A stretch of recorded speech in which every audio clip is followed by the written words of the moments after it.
think should have some good answers if we see T1 fall back into that Azir pit once again. Well, now it is time to get to the draft and see exactly what is going to be taken away and what is going to be left up. It's our new and improved drafting as well. So if you are a little bit confused, you could have done some research watching the LEC, very similar to that one. We're going to be banning and picking from the middle to the outside for both teams. The Alistair going to be taken away, and this is something that T1 were doing against KT during that entire series. And you can see, here's the handshake that we were talking about. 3 of them already gone. 4 of them. All right. A couple of them are also kind of junglers, I guess, but this is getting a little bit crazy. This is how we end up with Yuumi and Milio, guys. I'm not liking the direction this early draft is going. Oh, God. Well, it also means we might end up seeing Braum. Come on! Oh, my goodness. Oh, are we going to be Leona? Yeah, we getting the 6th? Are we first picking Leona? Is that where we're at? Is that what's going to be left over? I think KT would rather ban Xayah here, but we'll find out. I hope they don't ban Braum. I don't think they will. And there's no reason to make a statement here, although the pool has thinned out, and we're going to play a very different game of League of Legends. There's the Xayah ban I was alluding to. Yeah. And will T1 just take the safe first pick Azir that they've relied on so heavily here in draft reactionarily? I mean, there's a lot of other power picks open here. The Sejuani, you know, the Jax is available here for Zeus as well. Another one is the Kai'Sa. Do you want to give that over? It looks like instead they are going to go for Maokai. Is of course a flex pick. Did not get called in all the support bans that we've seen here. But most likely is going to be going towards Oner. And Kai'Sa lock-in seems very obvious here to me. I think that it is a pick that Aiming has really showcased his strength on. And if you don't pick it here, particularly with how the pool already has been pinched for bot lanes, it would be very surprising. It does look like that's the direction that they're going in here. And Sejuani, if Sejuani's open, Kuz goes towards it. If it's not, then it might be a Viego, but I don't see any reason why you wouldn't. And I really hope that KT ensures with this lock-in that they also get a good matchup for Keen that actually is able to utilize the power of the Sejuani without getting taken down by Zeus. So T1 should be able to grab the Jace or the Azir here if they want the Jace for Faker here. It was the pick I think he looked the weakest on. The Aatrox also going to feel pretty good into most of those top picks here that Keen could lock in. They're not opting into taking the Jax away to face off against the Renekton with Rumble available. I think the Aatrox the safest option here, considering that permafrost synergy potential. But if Faker grabs the Azir, this is where you have the opportunity to go Yone right now if you're BDD, if you're really confident.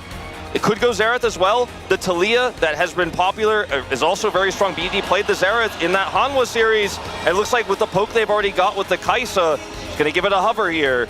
And also, let's not forget that the Xerath, when there is going to be a lack of hard engage on the enemy team, actually gaining in power. One of the biggest weaknesses is getting picked off. And right now, what is Guma gonna end up with? Because it also means that a lot of the AD carries that normally you'd want to go might lose some power. We've seen that the Xayah most notably struggle into Xerath in the late game, unable to really dodge anything, and we are going to continue this bot lane focus here as there go Lucian and Leona. And so we've got a running out of supports for mainly Lehends, because of course the flexibility of that Maokai, but I really like the Lucian ban because he's got a dash. Ban stuff that has a dash, and then basically BDD just automatically kills or sends back home anyone that they pick in the bottom lane. I think a Zeri ban is warranted here, but I think they're considering Draven as well with how much power there is in this draft here. Is we're just going to pull the supports down to nothing. I mean, this could be a Bard game at this point. And the Amumu was the last engaged support. I was actually going to mention this because the last really good engaged support here to set up for picks here. And I guess you could say Pantheon is another, like, if we go all the way down to the bottom of the barrel, could pick that one up here. They're going to actually wait for counter pick and take this frontline setup for the Xerath here in the Cassante. Really do like this. Not the greatest permafrost champion here for Sejuani, but definitely feels good into the Aatrox. You're going to be able to survive that lane well enough, and then you could be a frontline for insane poke on objective setup. Yeah, also provides a lot of opportunity to disengage if T1 with the short range composition tries to get on top of it. All right, I was wondering whether it was going to happen. How many champions do you need to ban before you bring out the 100% win rate Singe from Lehends? And it turns out that you just need to ban 5 of them. Although there are, I guess, 9 support bans well, 8 support bands that are already up there towards the top of this. 9 if you consider taking away the Maokai and the Lulu by T1. So I guess that's 10. 10 supports denied, and we get to the Singe. I mean, Lehens didn't have his most favorite best of 5 when he was playing the Pantheon down in the bottom lane, but, you know, the Singe coming through, I do like a lot in this composition, but I have to say, I feel like in a lot of ways, KT's composition's execution is so difficult and will rely on a lot of cohesive setup on objectives and maintaining control. If you lose control of this game, it's so hard to actually use the Xerath correctly, whereas for T1, you have just a straight-up good composition. You got the Zeri Lulu that, yeah, a lot of supports got banned, but that's a strong duo in general, and it's not one that the Singe necessarily gets to punish for free. One thing I am worried about for T1 is their actual way to get on top of this composition. Singed actually makes it even harder to engage onto a very poke-heavy backline. If KT can manage the early game, not fall behind in too many objectives, hit the spikes on Kai'Sa and Xerath, that's when I think that T1 can definitely struggle, and I think the bot lane is going to be so important, because if Zeri and the Lulu actually get to shove, actually get to apply pressure, then I think that the composition really works. But if you fall behind with a lack of hard engage into this composition, you're in deep trouble. Certainly are. I'm still not entirely sure as to how it's all going to fit together. But we saw BDD was great on the Xerath. Aiming has comfort now, but there is so much carry potential on the T1 side of things. This is exactly what we wanted out of Game 1. Let's jump onto the Rift.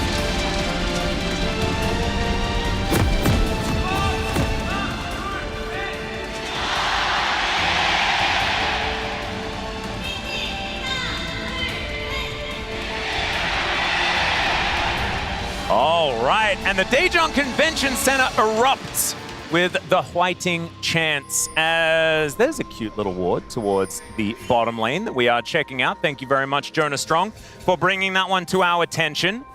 As KT just setting up pretty defensively here, aiming kind of by himself.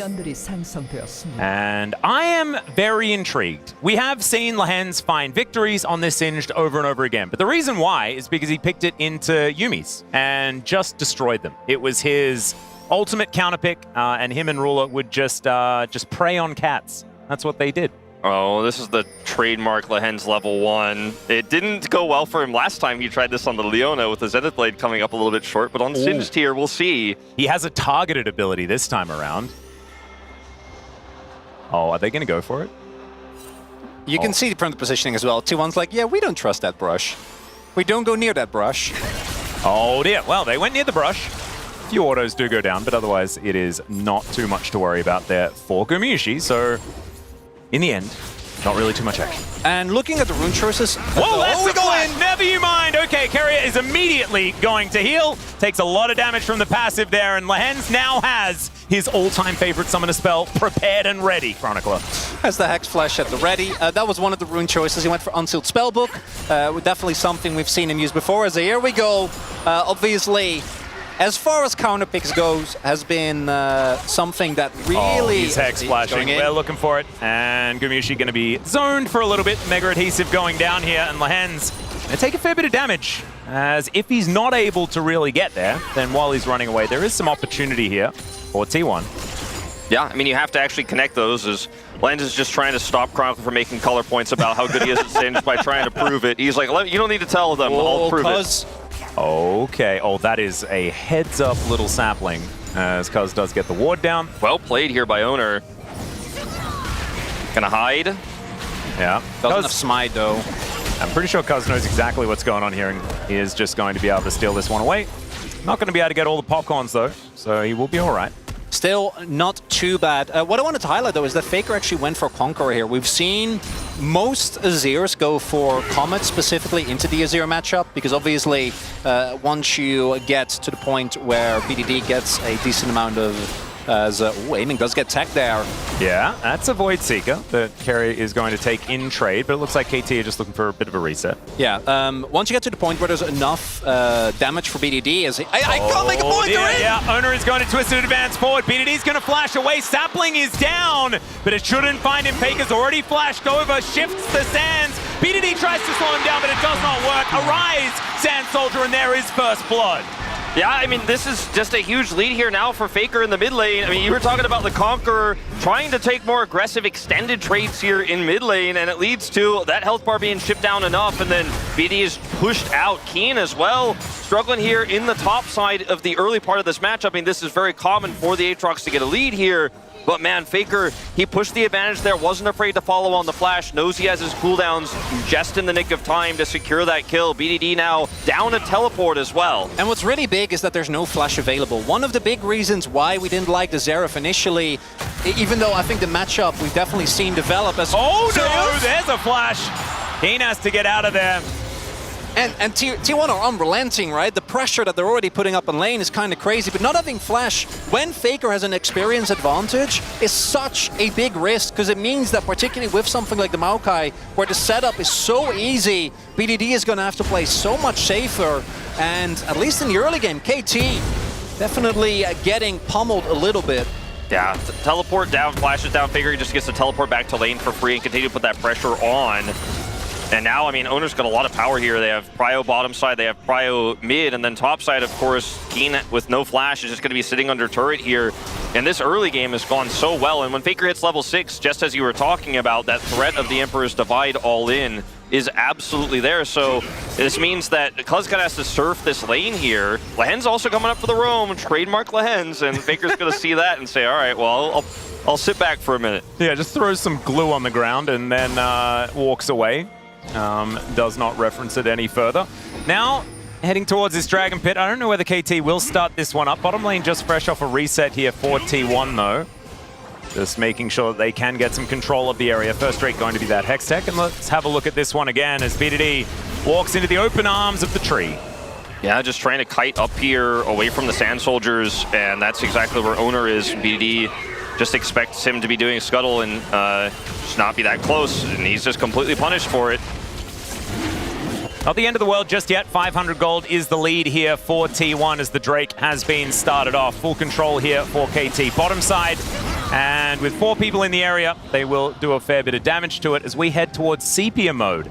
Not entirely sure what has happened here. Probably just trying to iron some things out, and hopefully we can get back into this one in a lickety-split, you know? Something we haven't mentioned yet either is that aiming after the early game, right, obviously, a lot of action level 1, but neither lane really getting a definitive lead. Went back, picked up a call, and I think that's also a sign that KT are not 100% you know, worried about the early game kind of going the way. With the call, once you do cash it out, it's going to accelerate the Kai'Sa to the point where you will have a lot more reliable poke damage.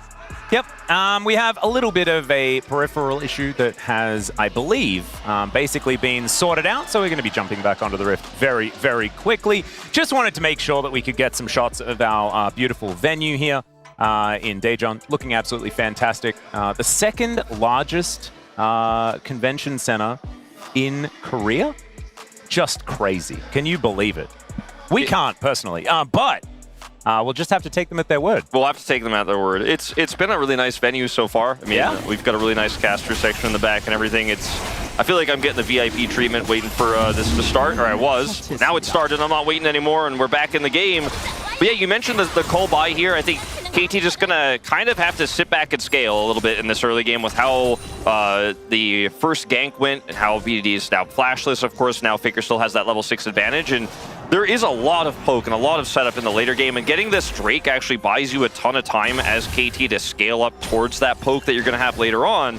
But definitely feeling right now very happy about the lead if you're a T1 fan. And I think KT is really happy with the fact that they got a dragon, because BDD, as you saw there, it's like, I am underneath my turret and I am not moving. I think they spotted Oner as well on the brush, or the ward rather that they have in the brush right near the river. So Oner attempting stealer, which I don't think is going to work out. But as long as BDD doesn't have flash, he needs to play that respectful.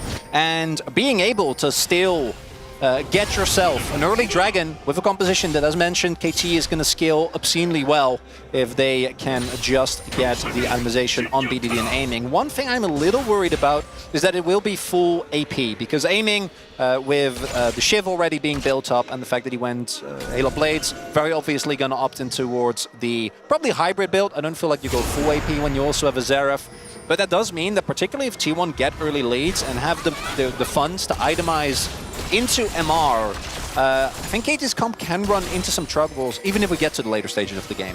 Yeah, generally speaking, I mean, you definitely can itemize for that. And Faker obviously already has into the Xerath here with the Merc Tread, so, you know, it's just going to be about how much poke can you land and then how much of it ends up being so impactful. Like, you don't have to get kills necessarily, but if you push Zeri out, push these Azir out of these team fights, then that's how you win neutral. That's how you're going to do these objectives, because you don't have a ton of rush damage on Baron, for example. T1 with the Zeri, though, on the other hand, with the Azir, who will have that Nashor's Tooth second item, can do a Baron very quickly. So KT, if they lose control of this map, it becomes so difficult to do objectives unless you have vision to land that poke. If you don't have that, his comp does almost nothing, and the Cassante is going to feel very useless. There isn't a lot of engage here. The Singed can be pseudo-engaged, but you don't really have that much great follow-up for the Sejuani ultimate either. So I do worry about KT already at a small gold deficit, but it's significant enough. Faker? Yeah, Lehends is ghosting. The Glacial Prison's going to go wide, though. Faker able to avoid it. I guess we'll say it that way. And KT going to clear out the minion wave. Faker going to be absolutely fine. Keria was in position as they have started up this Rift Herald. KT, of course, in position as Sapling's just running around. Do clear out vision where they can, but looks to me like with Zeus' help, this Rift Herald should just comfortably go over to T1. And that's an opportunity for T1 to get an even bigger gold lead than they've already been able to build up. We haven't really talked about top lane, but with how the early game went, we did see a big lead as a possible dive might be set up here. Yeah, there's a killer instinct onto Gumayusi, who has ulted already. Lehends looking to find his way down there. There's the adhesive. The passive comes down, though, and that's almost just a solo kill. Walks onto the slowy ground, and that's why Lehends manages to pick up one as well. Nice kill for KT. Yeah, Cuz also putting the pressure on down here. They made it happen so quickly that it wasn't necessary, but they gave up the Herald in such an aggressive way. They were like, yeah, we're going to give this up, but we're not just going to let you sit down here, Guma. That is not going to happen. And you saw also the attempt there from Lehends to use his Ghost with his Unsealed Spellbook to try to make something happen on Faker, get his flash. They weren't just going to go, all right, we'll give this Herald up. They're like, let's see what we can get. If we get a pick mid, we get this Herald, and then this Killer Instinct here, this shield is going to absorb a lot of that early damage. Then this is just going to be a stack up off the passive. Nothing Guma can do once the slow comes through. Pretty big mistake there from Guma, because also the pings were going down. They were aware that the rotation was coming over, maybe underestimated how fast Lance could rotate, but that is a really big win for aiming. Again, with the call, was already going to build a natural lead, and then add to the fact that Guma, he tried to like pivot away and then maybe flash once he got out of the pool, but as a result took too much damage. I think keeping the summoners there is definitely the right call, but could have been avoided, and we're starting to see KT ramp up the pressure. Well, Cannonball's coming in as Cuz looking for Faker, doesn't quite find the Q. Stun lands though from BDD, and surely one of these CCs is going to work. No, Faker's able to shift the sands. He gets himself back to the turret. I mean, this is just what Faker does on the Azir pick. It's so hard to lock this guy down. He knows how to shuffle out of almost any situation. Will, of course, have to use his ultimate and flash in order to do so.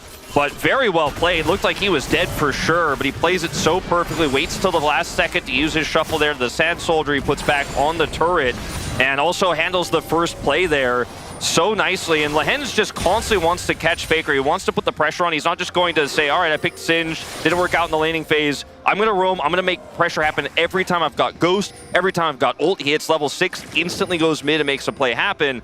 And he's making big impacts even if he's not picking up kills. That's a Stormrazor, Chronicler. Tell me about it. I don't know. Do we want to go back to aiming and Stormrazor?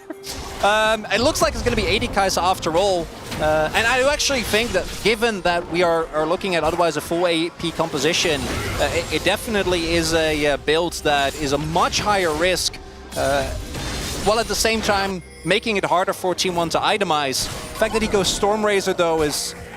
I have a theory.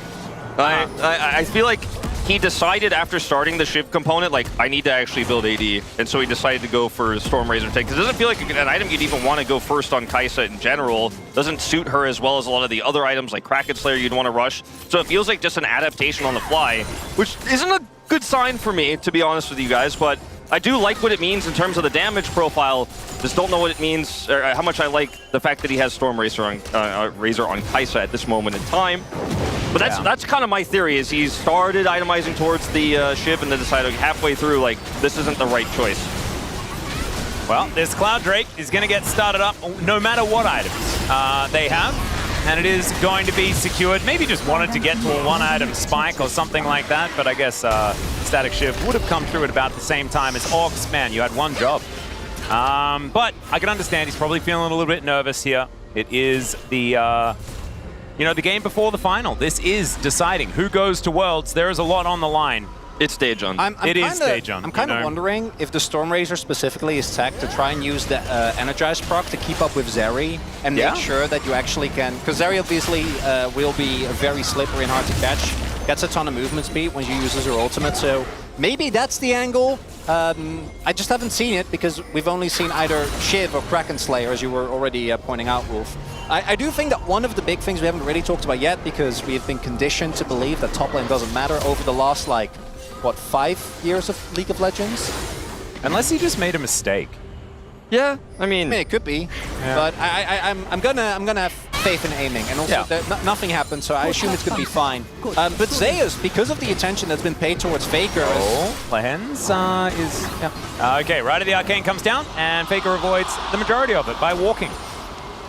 Walks it off. But Zeus being 20 CS up, right, in an isolated matchup that he blinded with a pick that scales obscenely well, is definitely something that I think KT at some point are gonna have to deal with. Once this Aatrox starts joining skirmishes, if you make one mistake and he starts getting resets with Duskblade and his ultimate, you will not win the 5v5. Yeah, and the problem is Xerath is so vulnerable to those. The Singed has to be up in the thick of things as an opportunity to get that reset as well with the damage they have. Leandri's here for Faker, going to help burn through those health bars as well during these extended fights, and is going to help him rush down objectives too.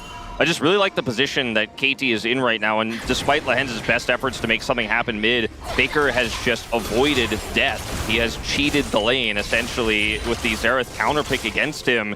And this is just what Faker does, and we criticized some of his mechanical plays we saw in the best of fives, but we knew he made a huge impact, obviously, in terms of shot calling, and the team just looked better when he sits on the stage with the rest of the T1 players. But in this game, he's had a pretty fantastic old-school Faker one, and just looks like the windows for KT to win this game are closing to a certain extent. Now, they are 2 Drakes ahead, but it's Chemtexel. It feels like everything is stacked against you right now as KT, and you really cannot lose control of this map ever, even once at this point. And that Aatrox that you were mentioning, once he starts joining, if he wins even one team fight, it gets so hard. This area is going to be a bigger and bigger problem the longer the game goes on as well.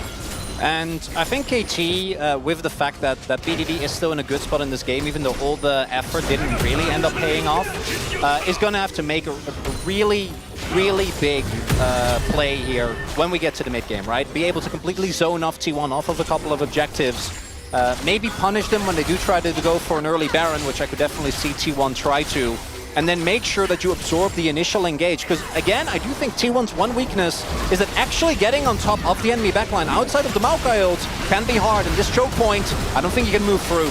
Yeah.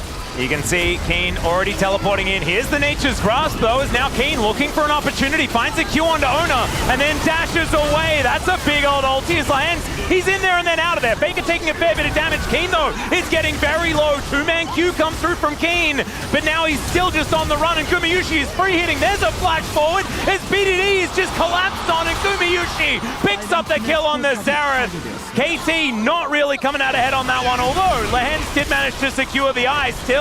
Cuz getting engaged on, and Faker going to be tanking that turret for a little bit longer than he otherwise wanted to. Still, big win for T1. If you give up that Herald, you're going to lose all that map control I was talking about, because it's going to take out mid-turret, and then you're going to have a huge hole where Oner can operate through and start sieging up the rest of the outer turrets. The problem is that they weren't really in a position to win a fight around this objective. And when you watch how it all starts off here, they have choke point control. BD's doing a decent amount of poke here, but then Keen, isolated at the front, takes so much damage here from Faker and the Leandris, has to get out. Lehens also gets the eye, but is now a non-factor. And while BDD's hiding back here, trying to do as much poke as possible to try to make sure that T1 can't subsequently take out the turret, he puts himself in an exposed angle here, gets caught by Oner, and is subsequently taken out. And I think that could have gone much worse. BDD and Keen actually did a really good job to deny Faker the shuffle, because if that shuffle actually comes through, Faker attempts it again. When we get to the turret, gets cancelled there as well. Then from that point on, right, like that's when Zeus gets free reign and actually play really aggressively. And just because of the fact that they actually were able to pick up the Herald, I think that KT will get another opportunity, and because it keeps their mid lane turret alive. Like, particularly with Xerath, having that bastion of safety is so incredibly important because it allows you to actually contest mid lane prio without being at too much risk. And that does mean that KT might be able to make their way back, but last time T1 with the ultimate from Oner was able to get through this choke point nonetheless. With lands there though, it should be harder, but if T1 actually makes it on top of you and close, like here, then what do? Once the vision's cleared, it becomes a lot harder to play this out. Tossing your blue trinkets, you're trying to see any T1 member to poke out with the Xerath, with the Zeri, or with the Kai'Sa W's, but Zeus on a flank here. Yeah, is going to be on vision when he does Umbrally dash over that wall. Arctic Assault gets Cuz to relative safety, but it means they're not able to get themselves the Drake. That is a decent ult, but it's going to be avoided by Faker, and the Infernal Chains pull back the Sejuani. And Zeus going to grab that kill. Now KT might be forced to fight. BDD in a decent position right now, but T1, they just hold the Phalanx together and they're going to be able to walk away with that kill. They grab the Drake as well. They don't lose their turret. Everything working out here. Yeah, the fact that they're able to save the turret in itself is incredible. And once again, Faker almost gets the Shuffle Emperor's Divide and is caught by BDD's stun. It's, man, it's not done. Another time, another chain, and another kill for Zeus. 2-0-1 now on this Aatrox. And I think T1's composition is a composition we've seen before. We've seen it many times before. It's simple. It works really well from ahead. And KT, the composition has a lot of conditions it needs to operate on. You lose that mid turret, it is just kind of unplayable. They are able to defend the Herald here, but they can't get prio, even with Herald here. And then watch Faker here get shut down on his attempt to shuffle. He has to flash. Arguably didn't really have to, but otherwise this fight is just a wash. KT, no ability to contest, unable to get turret, and T1 are just running away with this game. And that Aatrox Maokai 1-2 combo proves to be so pivotal here, right? Every single time, if anything hits, if Maokai hits a W, if Zeus hits a W, that chain is coming in, it's getting pulled back, getting locked down, and then we go from there. And I think that the idea behind this KT comp was conditional on Faker getting shut down, because those, if two of those roams from Lahan's early work out, what happens is Faker's behind, you have a fed Xerath that completely has perma-prio, denies any form of ability for T1 to get in. And again, I think that T1, if this comp ever falls behind, it does struggle. But because that didn't happen, because Faker absorbed all the pressure, the, two free Lahan's ganks didn't end up working out, now we have a situation where mid lane is really far behind, and without Xerath in a good spot in this game, aiming, especially for going for, I guess it will end up being a hybrid build nonetheless with the Rage Knife already here, but it doesn't really have anything meaningful to offer right now. Keen is again in a matchup where he was never expected to necessarily win, but it's a almost 50 CS lead here. Yeah. I kind of thought Lahan's had bought a Shirelia's, but he hadn't. That was actually Keria that I was looking at, and I thought that somehow he sold it and then tried to go for another item. If it doesn't have enough money, unfortunately, KT looking for a reset. The next big... I like this. Point, oh boy. Aiming level 12. Trying to find the opportunity as they do go all out towards that bottom side of the map. Great Q is going to connect, and that is the kill. Now a teleport from Faker, who's going to get slowed down. Does shift the sands, though, and is going to stay alive. They get a teleport and a kill. That's pretty significant. This is going to stop that Baron pressure, because that was the next sticking point here for T1, is the fact that Baron has spawned. It's 2-item Azir, 2-item Zeri. Oh, could happen again. Yeah.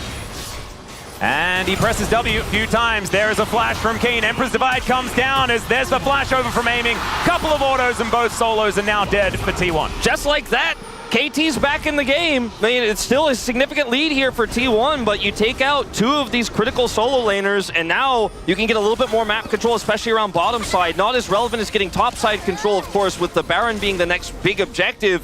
But T1 were in a position where, with the setup here in bottom lane, they could have just pushed top, got Baron control, and forced KT to come to them. But KT are going to come down here and make some proactive plays. They get the teleport from Faker, which pushes him off Baron.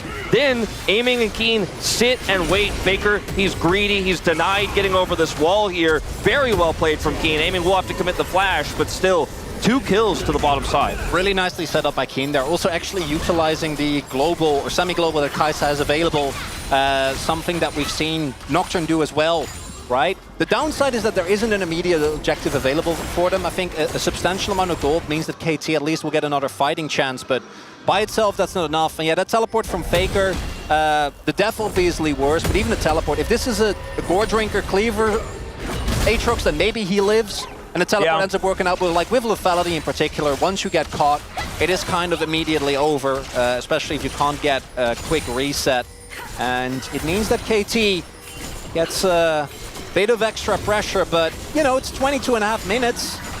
And I wouldn't be surprised if we see a trigger pool, particularly with Nashers and Leandries here for Faker at the ready. Yeah, that's the scariest thing KT wants to avoid is T1 having the opportunity to turn, and those kills did buy them a little bit of space. You could see them taking some vision control here. Aiming also going to get the scuttle here before this next Drake spawns. They could see if anyone's getting greedy to try to hold this and then teleport in. Zeus, for example, could try to solo that one. So they have a lot of information here and have stopped T1 from just doing that trademark early T1 Baron where they just group up, say we have the damage, we've got better turn, and KT with no vision can't really poke it out. Now they have to fight for that vision. They don't have control over the Baron pit. Still have a massive gold lead, and I still really favor T1's position here, but KT at least get one more real fight here around this Baron pit, kind of on their terms.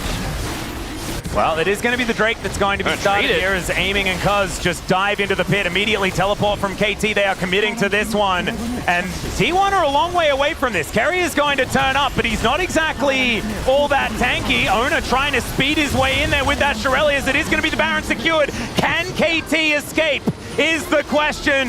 Nature is grasping, and Gumayusi's going to press the ult button. There's the cleanse as well. It's beautiful, and BDD's going to be taken down. The Singed also dead as Keen's just trying to keep him busy. It's a double now, and Gumayusi's just trying to keep them here. It does not work out. KT do make a couple of these Barons survive, but I'd say that punishment is pretty apt there for T1. They hold on to their advantage. Ooh, another pause here. Hopefully just a simple hardware problem that we can get fixed as quickly as the last, but that power of Maokai was on display there, wasn't it? The ultimate coming through to catch them, and Lehens tried to block so they could get out, but there was a little bit of a miscoordination. Looked like KT, half of them decided they wanted to turn, the other half were like, we're getting out of here. There is absolutely no turnaround on this one, and KT just don't come up with a W on this. You have 2 Baron buffs left, but yeah, absolutely not what you wanted. I think the denial is definitely something that KT is going to be, you know, that's kind of the saving grace. The fact that T1 won't be able to get it, I do think that particularly with a poke comp, once you fall behind and the enemy team gets a Baron, it's kind of game over because they can just dive you at will. What is really important to me, though, is that if Faker has teleport there, then that play probably doesn't work, right? As we do have an issue with Cassante, I think. Yeah, got a little bit of a Cassante bug. The good old camera just not doing stuff. Issues with Zeus and cameras not necessarily treating him very friendly. It is a tale as old as time. Yeah. This time didn't throw his shop away. He was himself had his camera thrown away. So I assume this is probably just a little bit of a restart, and then we're going to be back in. Probably will be the case, just getting him back into the game. Might have gotten something happen to him when he got all outed. I'm not 100% sure, but yeah, that is my guess. Yeah, that's what happens. And I want to go back to something that you said, though, Wolf, because I think the biggest experiment that KT have done this game is leaving up Maokai. We were having a discussion about this on the POG stage. I've been pretty adamant about the fact that T1 relies on Maokai a lot. They decided to go for the experiment in this game. I'd say that you'd write that down as a complete and utter failure. And now, start banning the champion is probably going to be the way to do it. As we have a look at the replay here, the Baron is going to go down to KT, and T1 close in. Tries to block here, still gets caught here. Oner gets on top of EDD. There's no mobility for this mid laner. He is just going to get caught and destroyed. Keen can't heal for anybody. Nothing he can do. And Aiming and Cuz survive with Barons here, but ultimately, big gold win for T1. Yeah, I think Keen trying to get the angle there to escort himself to safety, but couldn't get it, didn't really have the time available to him, and now Zeri is getting fed. Zeus is level 16, getting further and further when it comes to his itemization. Probably going to go Surreal Dust next, at which point even Keen and Cuz are going to evaporate in seconds. And yeah, I do want to echo what you were saying, Atlas. I think that the Maokai is such an incredibly oppressive champion, and the fact that all the hard engage, outside of a Faker shuffle, which we've already seen, KT is not going to give him a free one unless the fight already is ongoing. Their engages Maokai presses R. Yep. And it works. It's tried and true. It's something that we've seen all throughout the LCK and Challenger, right? Like, this is Maokai has been extraordinarily high priority just with the ease of execution that he provides. As you can see, the Baron power play is -700, so in favor of T1. And we're 2 Drakes apiece. It is relatively close, to be perfectly honest. Like 4,000 gold at 26 minutes into the game does not really mean the end of the world, although the fact that there is so much money on Gumayusi and he's playing Zeri, that's where things start to become worrisome. I mean, look how many people it takes to kill this turret, even with Baron buff here. You know, everyone has to group as 5. Zeri clears that wave so insanely quickly, and then, you know, KT are now in this awkward spot here, contesting for prio over nothing. I mean, they were able to successfully pick off that turret, which is significant money, but, you know, no Baron power here to speak of. Zeus is actually a real threat. Here comes that ult. Yeah, Nature's Grasp does come through here as Kane trying to mitigate that CC. Does a decent job, but still has to flash. That's BDD. Locked down, and the rest of KT just scattering, because nothing he can do about it. And it's another kill for Gumayusi. And how much can they take off the back of this one? They just wait for 1 second after that Baron wears off. And now they are inside KT's base, just tearing things apart. T1 looking very good in this first game. I think the best draft we've seen from them in a while. I think very simple, very easy to execute, but well executed. And I think Faker's play in the mid lane was so important. And I want to go back to a point that you made earlier, Chronicler, about how the pressure point was definitely trying to punish Faker, get that Zera at the head. And from behind, with this Maokai ultimate, again, Nature's Grasp is just so oppressive. And as soon as they see we caught BDD, they turn off a Keen. We don't need to burst down this Cassante. Let's just kill the Zera. Cuz is caught out here as well. And it's just easy from ahead to be so insanely oppressive against a comp that can't poke what it can't see. It can't poke against heavy push. And it's just circling the drain almost at this point here for T1. And what I want to highlight is that even with the Maokai, right, say that was a Rel instead. Yeah. I think something that we might have seen otherwise. The fact that Zeus gets the blind A matchup, we know he's very comfortable as champion, right? But gets the blind A matchup into a Sejuani when there were a ton of top laners still available that should have maybe been able to punish, that really worries me. Because I do think that we know for a fact Keen is good enough to actually spar with Zeus. We saw this throughout the entirety of the regular split. But even if you adjust for a lot of the other things, I think that the fact that Zeus gets the blind and then build a lead this big when he's in an isolated matchup is a worrisome sign. And KT need to find a solution. Yeah, not to mention the fact that Kane also just decided he didn't want to pick Renekton. Yeah, I mean, that's what I think that's... Jax. Yeah, Chronicler's, I think, alluding to really the fact that Jax and Renekton were both open with Sejuani, and they pivoted to playing the Cassante here, which is great for frontline if you're playing a traditional AD carry. I don't think Kai'Sa really is what I would call a traditional AD carry in terms of front to back. You're not playing Aphelios here, you're not playing the Xayah, and they wanted to index into poke, but then they fell behind here. They tried to force Faker out of the lane early. It didn't work. He just outplayed them straight up, and now you've got a Fed Zeri, insane clear, and KT, they can't win this game in a straight-up front-to-back team fight. And unfortunately, with comps like KT's, there isn't really a miracle comeback mechanic because you don't have great engage. You can't have some sort of crazy wombo combo that works out even when you're 5,000 gold behind like you can with a Jax Rel. You can win a game with Jax Rel 7,000 gold behind if you hit that combo just right. That kind of scenario isn't really here for KT unless they buy tons more time. And those Drakes that they picked up early bought them some. I don't know if it's going to be enough because Baron is spawning now. They denied the last one, but KT denying this one is going to be what makes or breaks this first game for them in the series. I think what you're looking towards here is maybe try and find anyone, because the members of T1 are very squishy. Guma does now have his GA, but no defensive itemization on Faker. Zeus does have a stopwatch, but outside of that is very squishy as well. If you can isolate one of these targets with Cassante and have Kai'Sa ult on top of them, then maybe you can get something going. But if you don't get that actual 5v5, I think it looks incredibly rough right now because with how Xerath and Kai'Sa in particular function, taking down one target on T1, I think you will be able to. But if you don't deal with all three, the remaining ones are going to win the fight with how accelerated they are at this moment. Yeah, now they can clear this Baron pit here, T1, with Zeri very quickly, as you can see. And now KT kind of blind here. Not a whole lot of information, not any ability to get BDD into position here. See if T1 gets Zeus on this flank. Well, Lehen's possibly caught out. There's the Emperor's Divide. Lehen's is going to flash, aiming as well, having to flash to get out of the way. Down to his GA now as Gumayusi is causing BDD to have to get out of here. The stun's not going to work. The cleanse is beautiful. Oner locks down. down one. And T1, they don't even need a Baron to win this game, I don't think. They're just going to push this top lane, and it's only Cousin Keen to try and defend. Straight up a wash here for KT in this last attempt. It's too many threats, as you mentioned, Chronicler, and Guma just winning this one. His aiming takes so much damage early, even with his GA. There's just no chance, and a very one-sided game here to start off the series. It's not what we were expecting out of Game 1. Of course, T1 fans absolutely elated. T1, of course, have been phenomenal on the blue side, but also getting a great start in this series. Last time they lost Game 1. This time, they're celebrating on the enemy Nexus at the end of Game 1. Look at these extendo beams from Gumayusi, having a day out on the Zeri here in this one. They take down the remaining turret. Yeah, Keria is going to suffer a death. It's his first one for the series, though. We'll give it to him. And T1